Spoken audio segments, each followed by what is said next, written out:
Hey viewers, welcome to the very first episode of Straight Talk New York. I promise you that you are going to have a great time here. But first of all, let me begin by thanking you. Thank you for being here. I am Ere Sonia. Our guests of the day is a seasoned strategist with a master's in digital media and culture from Coventry University, United Kingdom. And she has a background in journalism and mass communication with experience spanning copywriting, PR, and brand strategy. She's got valuable knowledge and insights on what it takes to succeed in strategy roles. Today, she will be sharing a bit about her personal growth and her expertise in empowering women in strategy. Let's just get started by welcoming Miss Samiksha Saxena, who is joining us all the way from Delhi in India. Welcome to Straight Talk New York. Hey, thank you for having me. I'm glad we are doing this. I'm so happy to I be here. know. I have waited for this moment. It's such an honor to have you grace our studio, our show, our podcast as the maiden guest. It's something that I looked forward to because I know that today we are in for a ride of knowledge. Sonia, thank you for doing this. It's commendable. It's an amazing job that you're doing it. And I hope your efforts reach millions and billions. I believe so, definitely. Now, while having to gather the right information about you, right, there were so many things that were revealed, But I think I'm going to begin with you having to move to the United Kingdom for a master's. I mean, there are good schools in Delhi, right? So, Yeah. what really sparked your interest in moving from Delhi in India all the way to the United Kingdom? Honest answer? Of I course, wanted to. honest answer. This is straight talk. We have honest conversations here. Of course, honest answers. Absolutely. Honest answer is I wanted to get the hell out of here. But of course, background and context to it. In India, of course, there are a lot of opportunities. There is no doubt about it. Some really good colleges, etc. But this was never about doing a course that sort of becomes your identity only. I wanted to use this opportunity and experience to shape up myself as well. So it was not just career, but it was more of a self-inflicted objective that I had for myself. I felt the need to get out of my boundaries, get out of my limitations, and sort of explore the world. And like everybody says, right? I mean, the best way to explore different cultures, cities, even the businesses and people is by traveling. And I think my first sort of reaction to that was that I really wanted to go out of my country and to see that, whether I can find myself in who am I as a person? What are my flaws? What are my strengths? How can I sort of manage it on my own? Because living in a conditioned family where, both the parents are there, I mean, it can be a little softy, at times. You feel cushioned, you feel a little bit relaxed, and also, you feel you're losing yourself in terms of who you really are, because everybody's opinions are all around you and they're all making you cheered up, but the reality strikes when you enter the real world. And I sort of wanted to prepare myself for the real world, and hence I was exploring colleges and schools across US and UK. And UK became my preferred choice. I think it's home away from home. I love that country, and at the same time, I think it was great, and yeah, and I enjoyed every part of my time there, especially with you as well. If I'm allowed. Of course, we had a great we had a great time. I mean, it was just an amazing phase of life that I sometimes I reflect on it and I feel like I didn't even get to enjoy it, the way I was or the way we were supposed to enjoy it. Because, I think as humans we're always eager to go to the next phase. I think it's a human thing. So while we were there, it was more of when are we going to get out of here? When is it going to be over? But now those are very beautiful memories that we hold on to, and it's going to remain that way till we gray, obviously, because I mean we met amazing people there and had a great experience. In fact, I advise to all, and that's coming out too early in the podcast, but I really all your listeners to experience going out once out of their comfort zone, at least once in their life, in their early lives, when they're shaping up their decisions, when they're thinking about, when they're just figuring it out, like we said, right? Hmm. It's very, very important to get out of your comfort zone and take up at least one challenge. It could be a challenge like moving your cities, it could be a challenge of taking up a career choice that is difficult, that requires a lot of physical strength or a lot of cognitive strength. Either or, I mean, it's up to you. But one challenge which you feel is a little out of comfort zone is very, very important in your early years and primitive years. I think that really shapes up the person who you are in your adulthood, because it really prepares you. I couldn't agree more. You're very right because it has a way it shapes you. The reason why you and I we are where we are, it's because of that journey, you know. It was quite tough, but it just had a way it shaped every one of us. And it takes you from you having to be good to be better, from better to be best. Right. Yes. So I totally agree with you on people having to leave their comfort zones and explore, which is very necessary. Another thing that I find very interesting while reading up about you is the revelation that you are a single child. I mean, an only child. And I know the expectations that come with being an only child, not just from your parents, from society as well. Everyone just thinks you can't afford to fail. High expectations from all the people around you. How were you able to navigate that growing up and still be able to maintain your sanity, your focus? Because trust me, it can be overwhelming. How were you able to run that seamlessly? Interesting that you asked me this. Being an only child, if I were to put it is like there's no room for error, right? It's a zero error territory. You have to make sure that your parents are happy. You have to make sure that their expectations are met. You have to make sure that everybody who's around you is looking at you. You start playing a lot of dual roles in your own households. There are times when I'm their son, there are times when I'm their daughter. So it has a mix of all. But I think one thing that really helped me in navigating my challenges is that yes, you can be lost being an only child at times. There is nobody coming to you for validation. There is nobody whom you can go and at the same level. So you rely a lot on your friend circles. I had a very, very strong network of friend circles through my primitive years and growing years. Of course, friends keep coming and going, and it changes. That's the nature of life. But however, whatever limited circle I was, they were through my thick and thin. And I think that sort of helped me. The second thing is that both my parents are working parents, full time working parents. So interestingly, Sonia, I mean, I can say it. I was that kid where my mother used to create a chart for me. That's where you got to have your breakfast. This is where your homework time. This is your play time. This is where you come back from school. This is where you do your extracurricular activities, etc., etc. And then 9 p.m. dinner done. So I think that whole mechanism of being in a scheduled pattern. I know it was frustrating then. I used to have a lot of fights during that time with my parents. I still remember that in my growing doesn't. But I think that sort of helped me, because that is something I've taken away even when I moved out to the UK. I spent about 2.5 years there. I think that sort of that Moved with nurturing, you. yeah, it went through with me, and that's helped me navigate these challenges.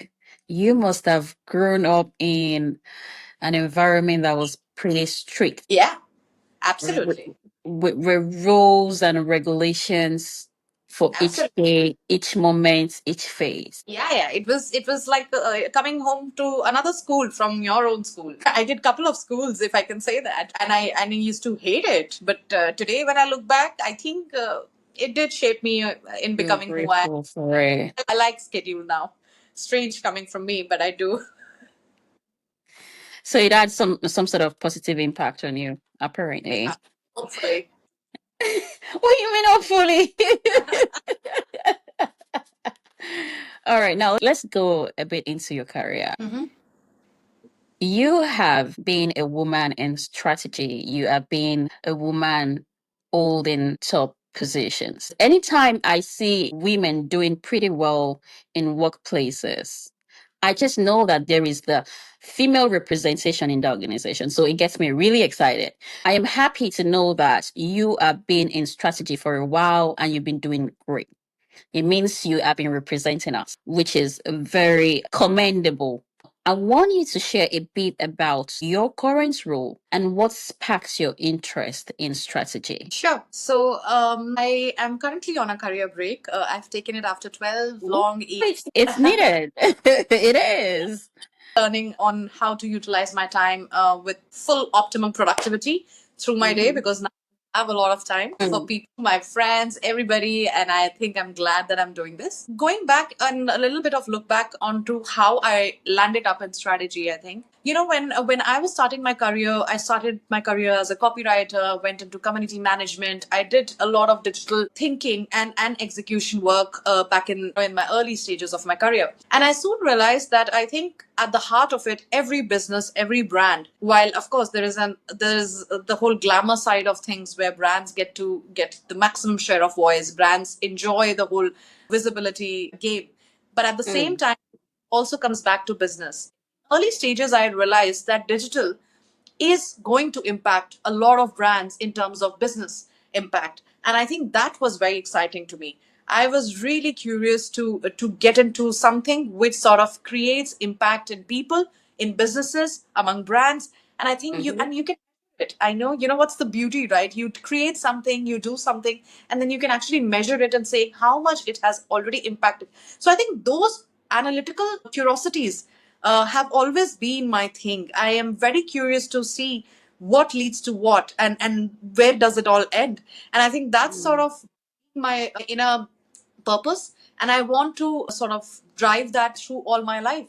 And hence I thought that probably moving to a more strategic, a more focused role would be very, very crucial. Of course, it was not done purely by my intent. I received a lot of good mentors, I received a lot of good peers during my journey who have sort of guided me, helped me in thinking more business led, in having that strategic mindset, in always being from a problem solving mindset, and yet being very true to execution, right? While thinking is one job, but then if you're not able to implement the thinking, it's that, and then the thinking goes out of the window. So that's been my trajectory.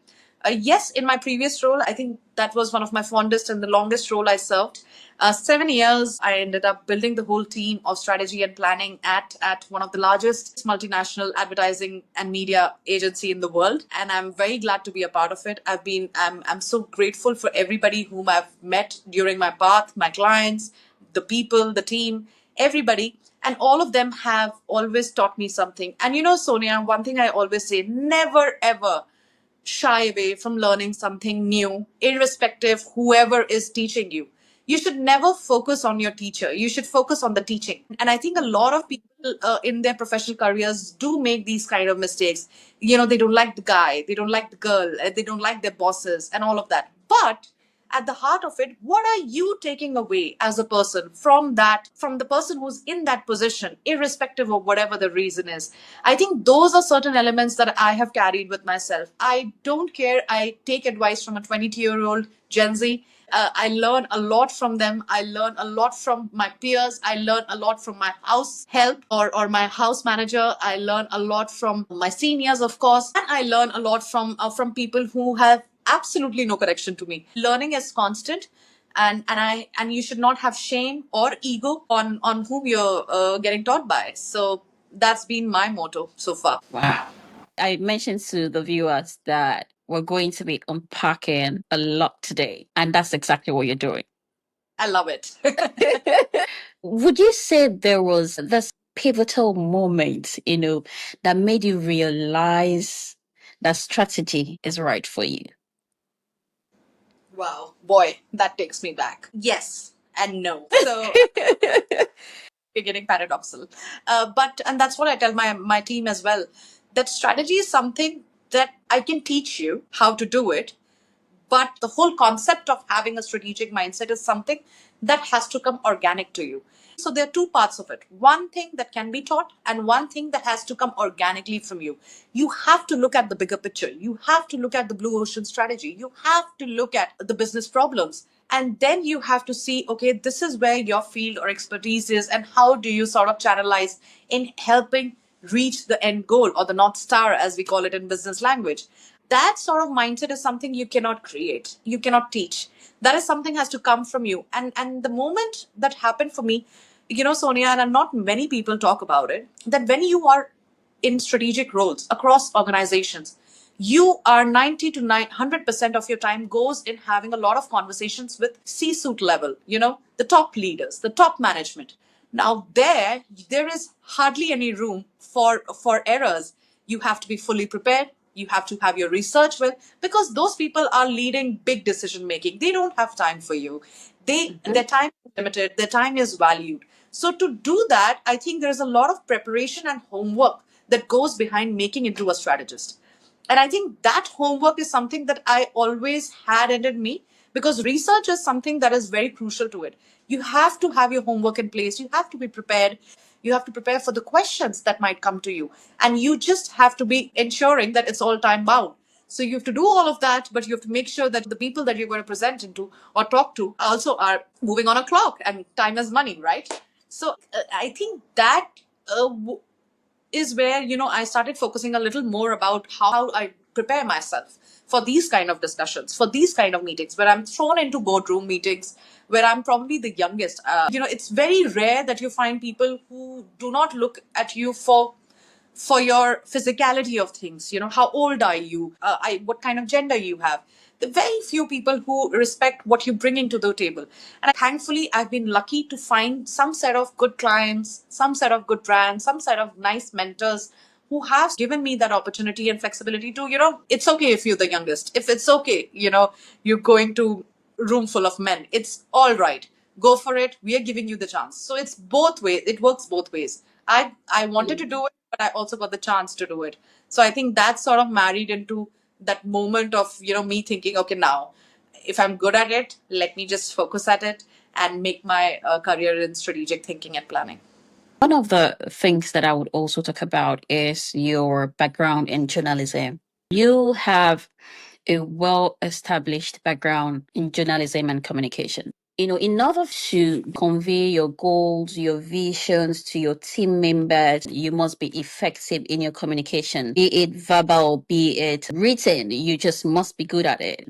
Knowing how effective communication serves as one of the top qualities for strategic roles, right? Would you say that the knowledge that you've had from journalism and communication had a way of preparing you for your career in strategic roles? Sure. I'll try to answer this in a different fun way. Let me give you like probably 3 lessons I learned. The first lesson that I learned from journalism is that never ever shy away from going and talking to a person or a stranger for some information. You should never shy away from gaining information, because information is key and misinformation is really bad. And today we all know, right, with so much digitization and misinformation and fake news happening across, the whole point of getting validated into fact checking, etc., quality checking is something that journalism taught me in the days. Every time I used to come up with a news, my boss used to tell me that, have you validated it? Have you fact checked it? The source. I think those practices really help me in shaping. So my research, I make sure that the research that me or my team does it's solid, it's backed by facts, it's backed by good sources which are reliable, etc. So I think those are very, very important things.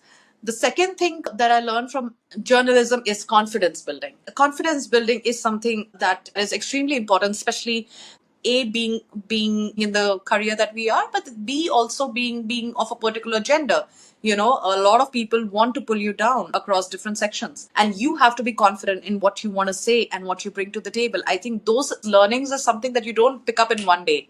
It has to do it every day. You have to practice every day to speak up, to share your opinions. And I'm not just talking about putting it on Twitter and forgetting about it. No, that's not the point. The point is about having meaningful conversations, but at the same time being authentic about it and making sure that you've done your homework. So I think those are certain elements that also sort of added and contributed. My journalism exercises used to be, okay, here's your topic, go find 5 stories on it. Documentary on a subject that you feel closer about. So I think those are a lot of interesting experiences. And the third lesson is that it really made me a people's person. I was an introvert, only child, loner, in my own thing. And a lot of people in my school used to think that, oh, she has attitude so much, and that kind. I think it's always like that Maybe. with single child or single children. Yeah. Because you've spent quite a number of your years alone. Yeah. You find peace being alone. You don't Yeah. like the idea of being in the crowd. But Yeah. people misinterpret that to be pride or Absolutely. arrogance. Absolutely. and and blame it all you want, but this is how we are. You talked about journalism giving you the background to be confident, to be a people's person, and all of those things are very good qualities that can build someone who is going into strategic roles. And one of the things about journalism that I admire so much is the fact that it's a discipline or background that is so ethical, very ethical. You can't run a story and, like you rightly mentioned, and not fact check. You can't run a story and not be objective. It's a background that kind of builds you for leadership roles, because as a leader, you must learn to be objective. You must take away bias. You must be very ethical in whatever you're doing. So I do not have any doubts that that prepared you for the leadership roles that you've been holding over the years, which you're doing amazingly well. Incredible. Now let's talk about women representation in workplace.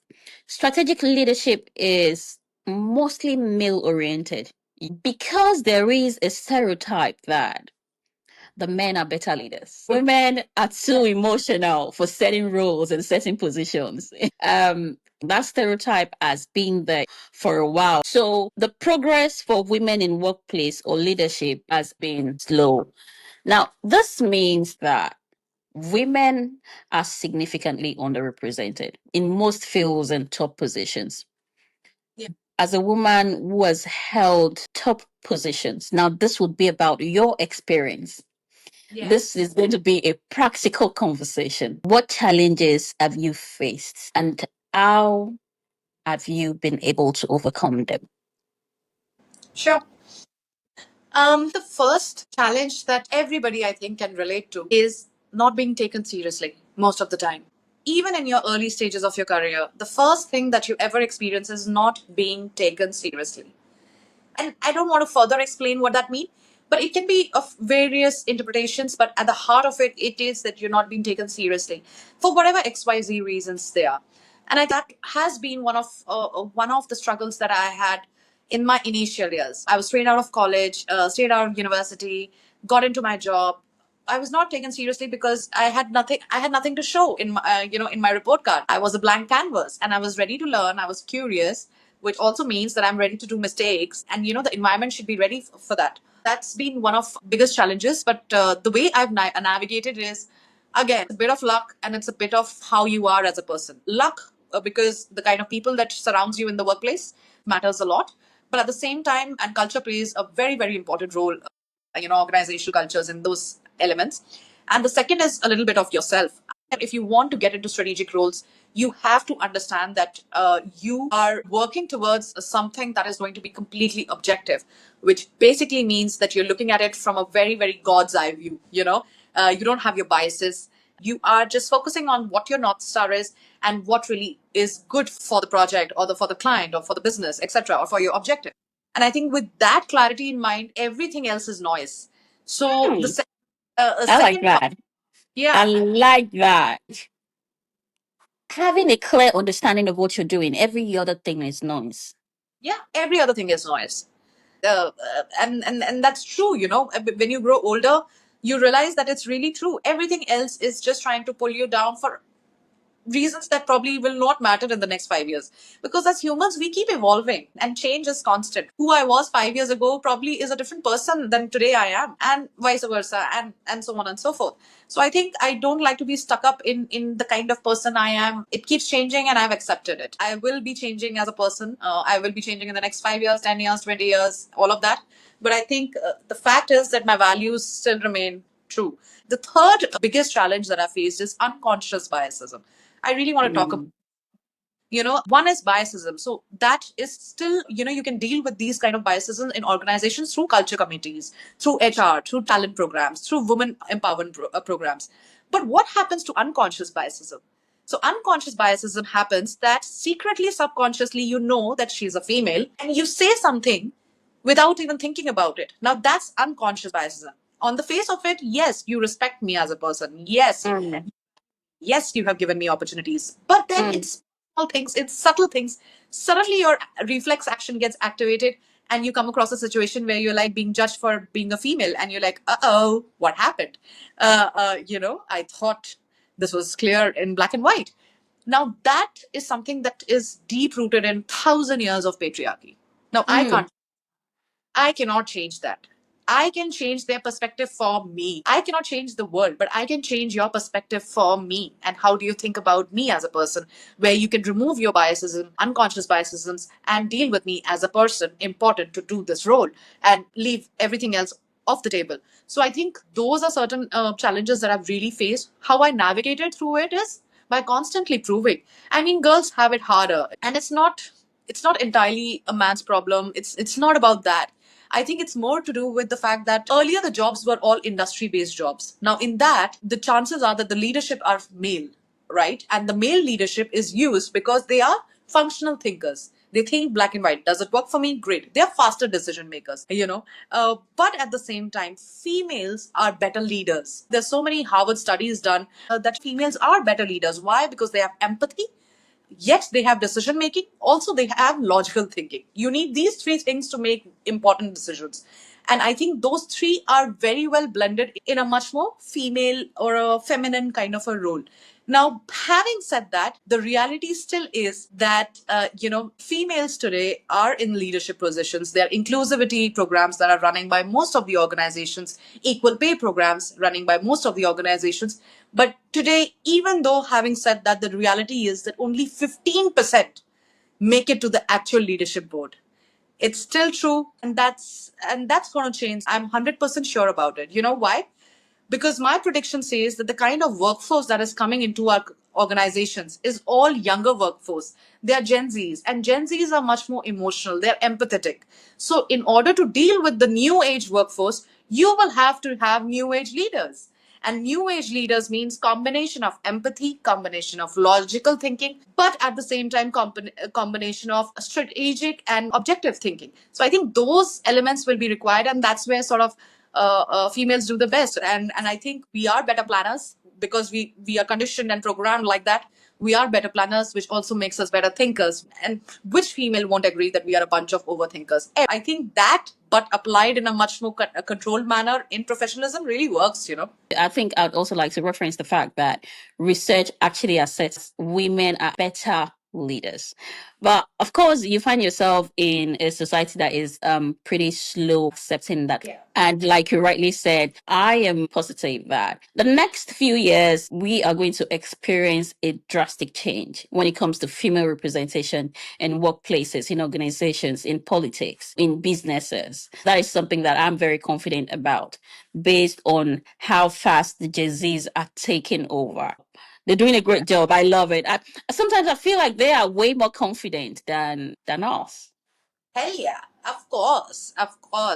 And much more confident, they're much more empathetic, they're much more inclusive. One thing that is also exciting about them that I love to see is when a Gen Z is good at something, a Gen Z is good at something.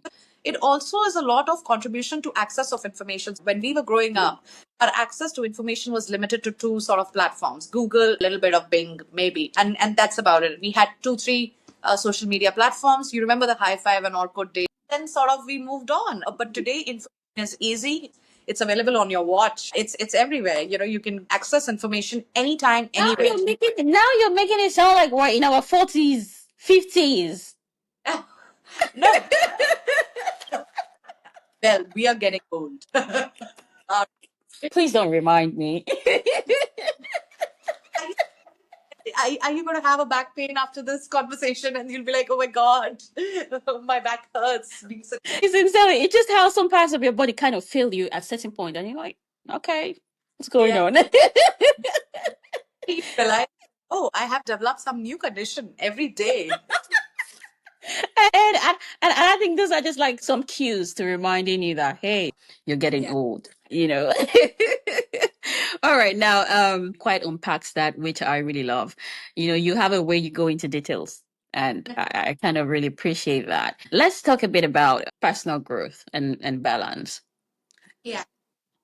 Sometimes it's assumed or presumed that if and when you hold a top position, you don't have your personal life. Yeah. There is this assumption that if you are someone who is doing pretty well in your career, it means that you don't have a personal life. But there are actually people that have their personal lives together and they also have their work life well put together. So I'd like to know, how do you balance the demands of your career, especially strategic roles, with personal responsibilities? Sure, that's a great question. In fact, the reality is that the work is demanding. There is no doubt about it, and especially being a female in a senior role, there's a constant urge to be factually correct, yet be able to deliver value, yet be able to sort of do a multifaceted role in the organization. So you're already doing a multifaceted role in the organization, and then you have to come back home and do a multifaceted role again. So you are actually in a 24 hours doing 17 roles at one time sometimes, and females do go now. Two things that has worked for me. One is, of course, a great support system. In this case, my family or my partner. I think I've had a good support system. We do not have gender roles in our house. Whoever is free makes sure that some priorities are done in place.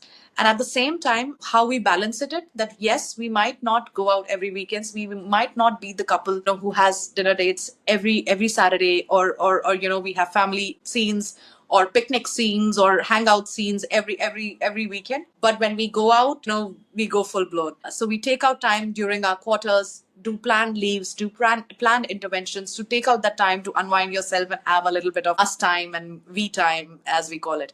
I think that is very important. The second point I would like to also talk about is that because the work is so demanding, I will not give you a fake picture of saying that, it's always going to be 50-50. Today you're 60, he's 40. Tomorrow he's 70. Can't be 50-50 for sure. We're all humans. I mean, if I work for 12 hours, I cannot even think of what I'm going to have. I just can't think about it. And that whole idea is respected in my house. The people that I live with, they respect the fact that, okay, she's had a long day. It's 14 hours. She's pulled off a long, long day. I think it's okay if we don't have added pressure of, thinking about what's for food or what's for dinner.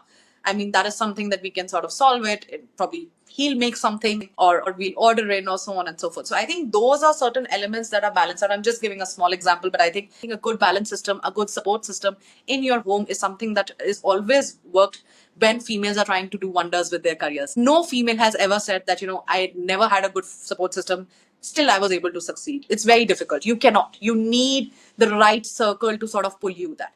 The second thing is, don't lose your individuality. So as a person, I'm very clear that I am I I am Samiksha, and then I am somebody. I'm a professional, I'm a strategist. These are all adjectives that define me. So I cannot leave myself in the process. So there are things that, and I think clarity of thoughts, clarity of conversations, clarity of what you want to do during choosing a partner or choosing a family or trying to build something in your personal life. All of those things matter when you're clear about your intentions. And I was very clear about myself. This is who I am. This is how it is. And this is what I want to do with my life. So I shared these things with my partner, and it was well reciprocated. And hence we are where we are. I think those are certain elements one should not forget. And if, God forbid, you don't have a strong support system, in that case, something will suffer. I think aware of our different aspects of life and where we are at in those stages, but at the same time, I think not losing yourself in this process. Have your girl gang intact. Talk to somebody who is unbiased towards you, who never judges you. Have those circles independent of what your personal life is, independent of how your partner is. I think those aspects, have a little bit of hobby or a passion that is you, that represents you, and not the entirety of things, or as a concept of multiple ecosystems. So those are certain things that are extremely important to me and has helped me. And those are the reasons I have always kept in mind while choosing bigger decisions in my life, whether it's career choices, whether it's personal choices, whether it's family matters, etc. I must say you've actually been able to balance that greatly. Having a supportive partner, that's one thing on its own, but you don't just get a supportive partner. You must be able to communicate all of these things to the person, your Yes. goals and your desires. Yeah, one of the things that I picked that is so interesting to talk about from your response a few seconds ago is when you said you had to make these things clear to your partner that this is who I am. These are my goals. I mean, this is how I navigate my life. These are the things that are important to me. And I think having that understanding is very important. When you are able to have such conversations with your partner, it's better for someone to have, a picture of who you are. I'm not saying some sort of pretense, a clear picture of who you are before you get committed to the person. If you do not discuss these things, if you do not create the right picture about who you are, your goals, and what you want, your career is going to suffer. Yeah, something's gonna suffer for sure. It's definitely gonna suffer because you get into marriage with this person, and then maybe by the time you're trying to position yourself for certain career responsibilities and all of that, and the person is pretty confused. This is not what I actually signed up for. I want you to be a stay-at-home mom. That is where conflicts arise. So I like that you mentioned there has to be that conversation between you and your partner, that understanding, because it will help you achieve your set goals as an individual who is trying to position herself for strategic roles or leadership roles. That's quite interesting. I like that. No, absolutely. I think you very well articulated it. It is very important, especially because we've seen in today's world how faster it is to move away and break away relationships today. It's become faster. It's become convenient. We are living in a convenient world. Everything is about convenience today. The products you buy, whether the guy you date, whether the girl you have dinner with, it's all about convenience. And I think that sort of has declined the whole fact about human connections. I think human connections initially were to express in full honesty who I am, what I want, what do I do, where do I go, the five W's and one H. These are certain things, and that's how you sort of introduce yourself to the person. I think introducing each other with clarity of thoughts, with having a discussion on what kind of morals work for you. There might be some principles that work for you, there might be some principles that work for me, and they both could be different. But coming and aligning your goals, I think that are very important. In fact, that works very good in professional services as well. When you're interviewing for an organization, I always ensure to whoever I'm meeting to ask, what is your mission? What is your goal?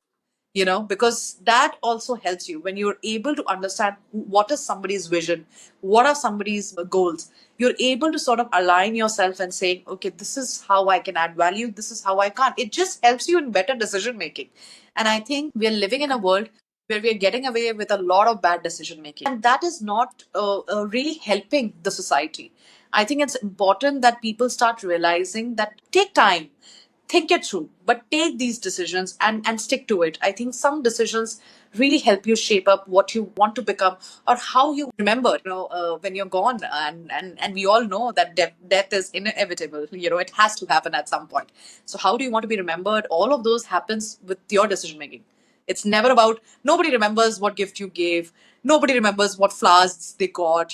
Everybody remembers how you make them feel. And that sort of becomes the foundation of remembering you as a person. And yeah, that's what I think about it. Would you say there are some self-care practices or habits that you have developed to maintain your sanity during high pressure moments in your career? Because the truth is, your career is one that comes with pressure. When I think about it, which I haven't thought in a while now, but organically, what I generally do to keep my pressures intact is I discuss a lot. So if I've thought about a decision or if I'm thinking about a problem, if I've thought about a solution about my work, I will make sure that I write it down much before, I discuss it with people. So I try to get all the valuable feedback much in advance. So when the actual time of, shaping up the project comes, it's just faster for me to sort of put it together and implement it. So I think to attain that level of clarity of thoughts, one needs to start penning it down. Every time I think of something, I start writing it down on my notes, whether it's bad, ugly, beautiful. I do journal a lot. Journaling really helps me. The second thing is, you guys will find it funny, but I prepare myself by talking to the mirror. I prepare for every situation. I prepare for circumstances. I'm a nerd like that. I don't know. You know, I, if you really, I mean, the mirror won't judge you. What it? yeah, no, it never judges. The mirror will sell you out. So, I mean, you just stand there and have a great time. It might seem amateur, but it works for me. So I don't know. And the third important way of how I de stress myself, I keep reminding myself that there are things that I can control and that there are things that I can't control. So things that I can control, I will work on them. Things that I can't control, I will leave it in their own state and not touch them till I have already worked on things that I've controlled. So it's okay. It's okay to pause. It's okay to take a break. It's okay to take a breather and then return back. I think this really helps. In fact, a lot of my team members also go through a lot of anxieties. You know, the pressure of a board meeting, the pressure of an important meeting, the pressure of running on a deadline. I mean, those are very, very high pressure moments. But that's what I tell them. It's okay. Take a pause, take half an hour, go have your coffee, come back, we'll start fresh. Otherwise, you practice with me or you practice with the mirror. You know, think about what you want to. So that is you having to care for yourself, right? Working in an environment, an organization, whatever it is that keeps you going. You having to care for yourself is one thing, and having that organization to care for you, it's another entirely. How do you think organizations can actually better support women in strategy? So today, organizations are doing a lot. Most of the organizations that I come across with already have a lot of interesting and very good programs in place to empower women in leadership in senior level roles and also sort of give them the right ecosystem and support system. Having said that, while all of this is happening, you often will come in a situation where females that have made it big in life also become your enemies at some point. Who you look up to can also become a bottleneck or an enemy for you at some point. I mean, this is a very realistic challenge, and the reason why this happens is because obviously it's human, right? They feel that their journey has been so tough. Why did she have it? Why There is me? always the why you. And why you so easily. I think the easy part is what pinches the females the most, because it's never been an easy journey.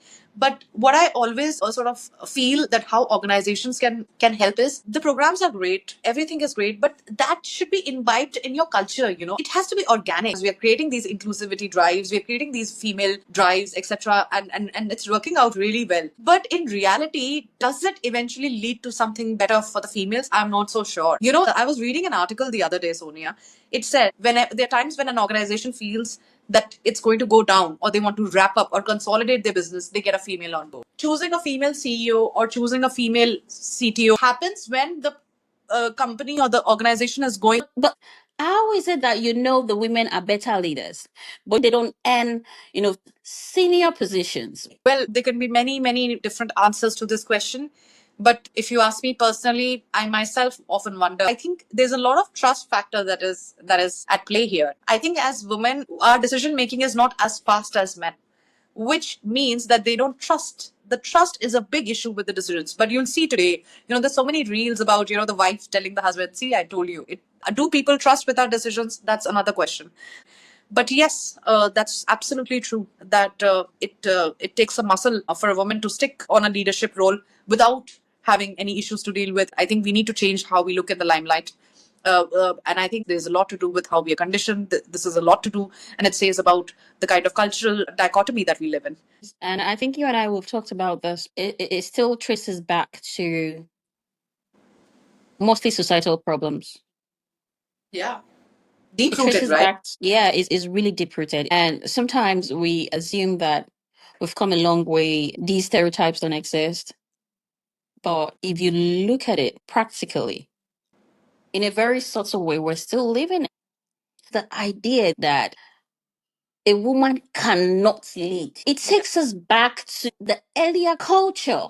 And it's funny how we act like it doesn't exist anymore. It's very funny. I was watching an interview where Somebody asked, so how is the cricket team performing? Everybody says, oh yeah, the men have done great work, and so on and so forth. But why do you think a cricket team is just females or males? We weren't asking about the gender. So, subconsciously, you're already trained about, okay, leader, male. A cricket team, male. Yeah, you've associated your ideologies and thought process with even professions for that matter. When you think of a doctor, you think, oh, sir is coming. That's the natural response. But then you're like, oh, it should be a she. It's that deep rooted. But at the same time, I also want to bring light on a true hard reality that unfortunately or fortunately, women lose a lot of their time in their growing career period, and that's because they're going through their biological clock as well, right? Unfortunately, with females, the biological clock and the career growth clock are parallel to each other. So if they get into this, then this will come at a later time. If they get into this, then this might come at a later time. Something or the other. It's a very sacrificed environment. You have to let go of one thing during that period to attain the other, and so on and so forth.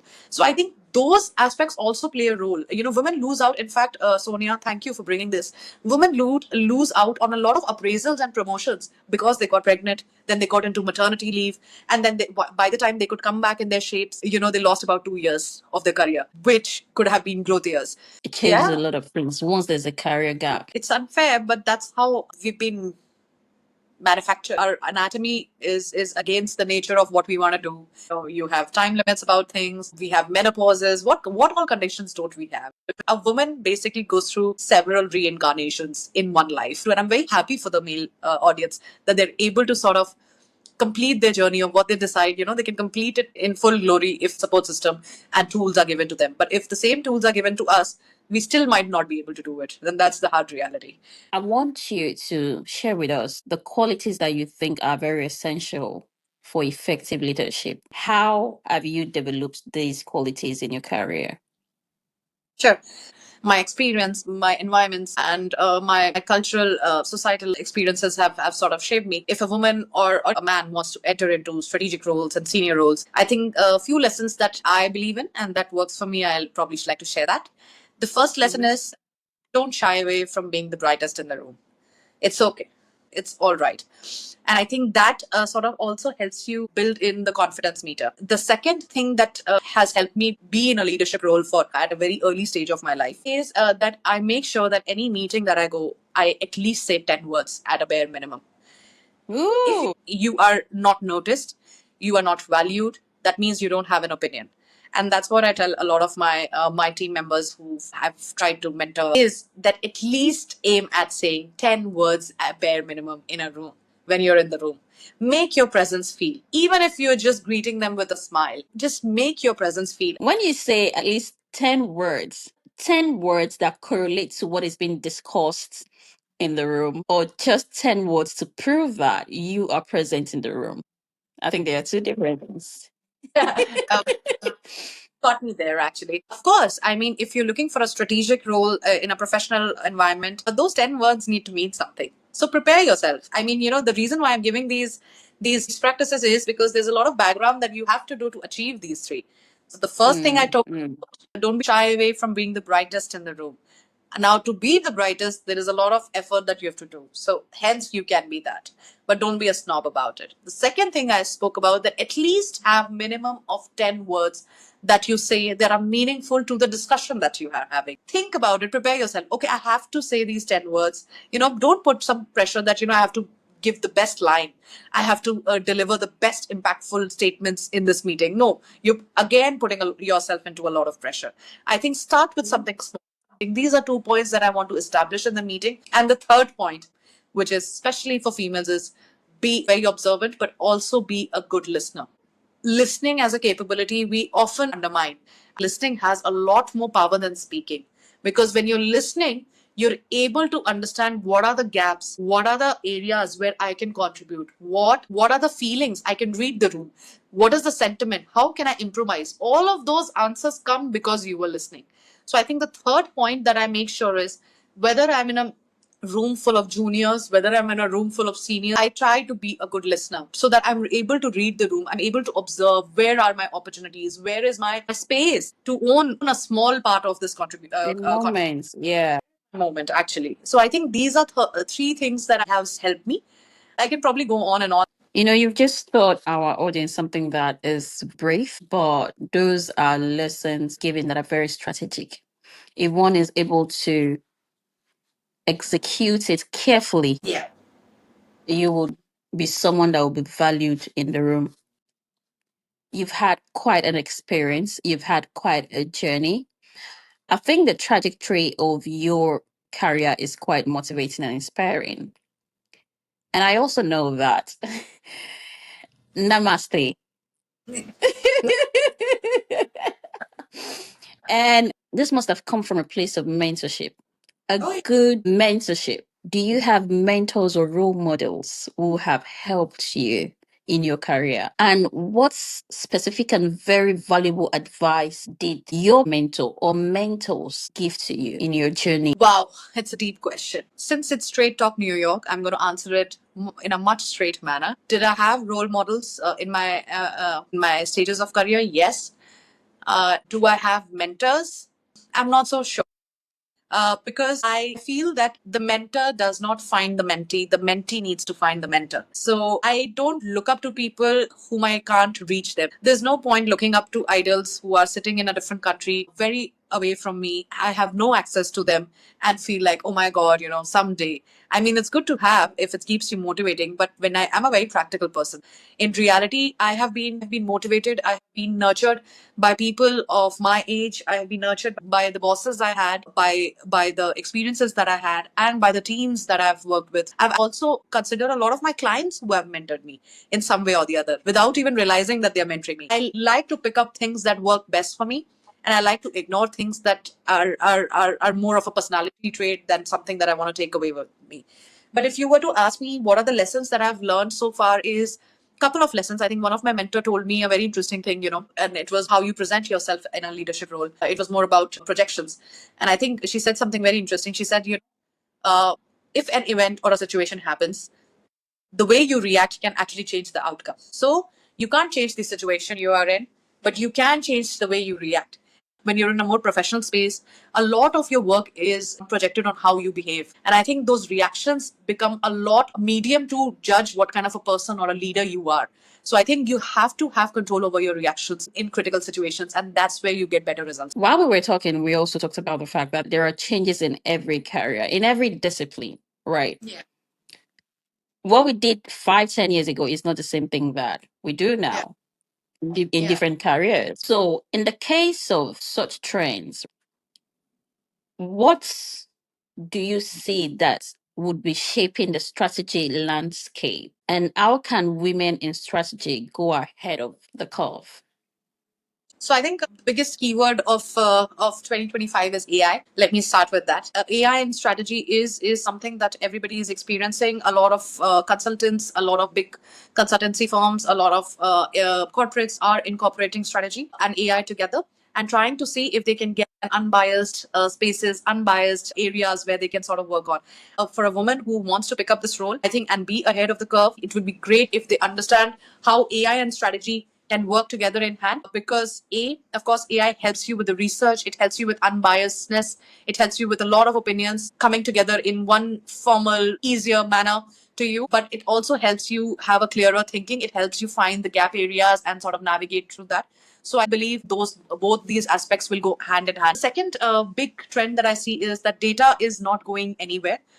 Because the only way to understand a consumer, unfortunately, is on apps and ecosystems, and digital ecosystems. And today, customers, everybody is online, right? So every strategist today needs to believe in data, needs to know how to read the data, needs to have that analytical bent to understand how can I improve from my point A to point B? How can I move the needle? How can I move the shift? How can I nudge the shift? I think for that, data is very important. And the third part that sort of sets you apart of being ahead of the curve, which I practice personally, I talk to a lot of people of different groups, strata, sexes, ethnicities across. I want to talk because, so I really believe that today all of us are going through, we have 5 platforms for social, 4 or 5 platforms for search, so on and so forth, and then we have 8 platforms. I think the most important thing is that all of us have started showing similar behavior. So if you keep relying on only digital knowledge And you'll end up overlapping. Sonia looks exactly like Samiksha in the profile, and Samiksha looks exactly like somebody else in the profile. You have those three apps where you spend your entertainment. There are three apps that you'll have, for shopping, and I have the same apps. So we have started mirroring each other's behavior, even though we are in a different social bubble, even though we are geographies apart, which is kind of scary. So you can't have like clones everywhere, right? You can't start profiling your customers like that. In that way, go back to your basics, hit the ground, start talking to people. That will give you the right kind of insights. It still works. It has worked since 100,000 years. It will keep working. I think communication is something that we should never stop having in a much more physical and a tangible environment. So these are the three lessons, which is understanding how AI can help them work together. Second, of course, is more Data. the fact that they understand data and analytics, and they understand what it brings to the table. And the third is, of course, getting to ground levels and actually speaking to people across different stages For of their different life. insights. Yeah. Yeah. In as much as I do not really want to go, we have to find a we have to find a way to conclude it. Whatever that has a beginning has an end, right? And I'd like to ask, what advice would you give to women that are looking to transition into strategic roles or advance their careers? Of course, there's a traditional way of doing it. Of course, there are courses available across the geographies. Those courses really help you lay the foundations and get you the backgrounds, because strategic involvement requires a lot of framework building, and building is completely theory. So the more you practice those theory frameworks, I think those are some things that help you better in clarity of thoughts.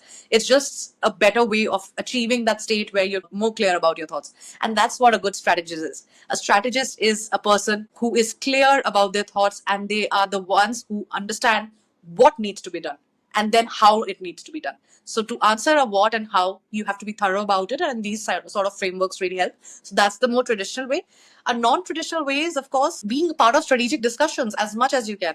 Show your enthusiasm at work. Show your curiosity to be a part of strategic discussions, even though you're not saying those 10 words that I asked you to say. It's okay. That you earlier mentioned. We remember that. Very valid. Yeah, but we just be active and participative towards discussions, and that should sort of shape you.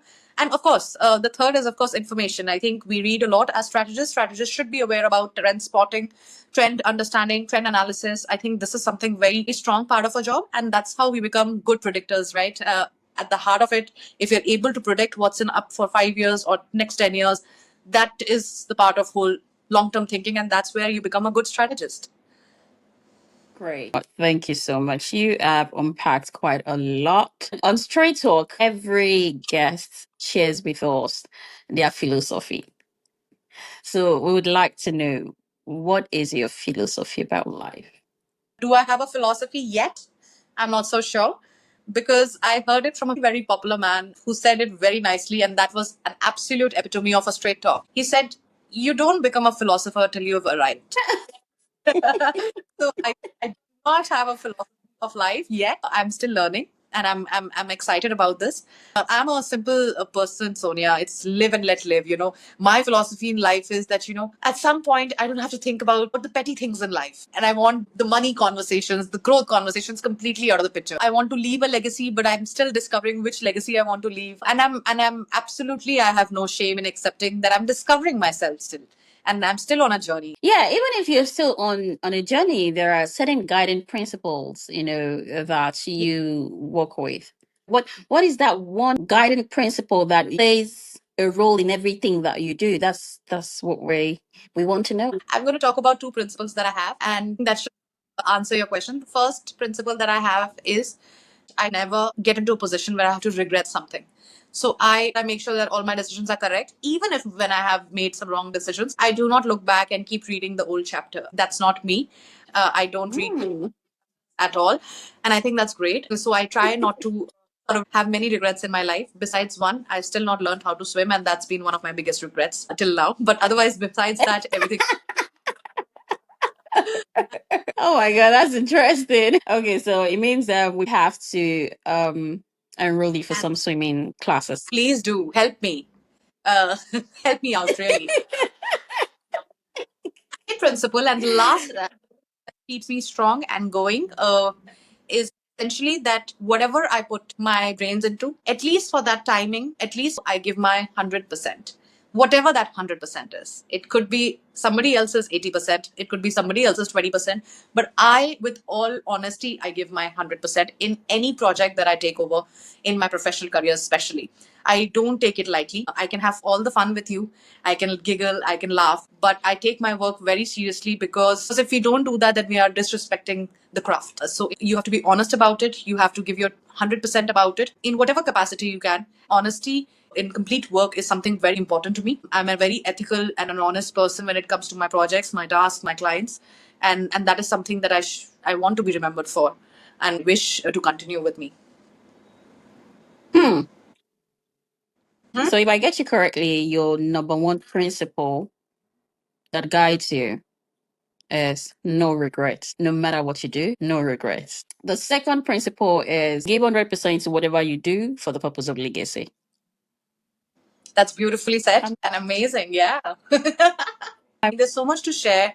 And I really wanted to use this platform, Sonia, to give you a very big thank you. It's great that you're doing these things. It's important for people to really have these honest conversations through a platform like Straight Talk New York that you are offering. I think it's going to be amazing. I think you got to invite a lot of positive reactions.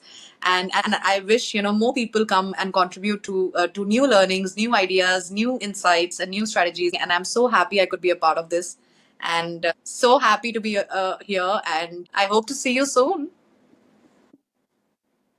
I am honored to hear you say all of those beautiful, kind words and to acknowledge what we do here. Thank you. Thank you. We sincerely appreciate that.